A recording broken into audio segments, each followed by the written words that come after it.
hoş duruşu, hoş gülüşü, baldı söhbəti. Onun hoş duruşu, hoş gülüşü, baldı söhbəti. Ey nazlı güllarım, gül üzlü güllarım.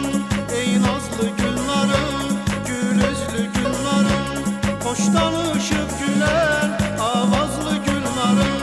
Hoş danışıp güler avazlı güllarım.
Sen her arzumun şirin sözü dileyim kızım.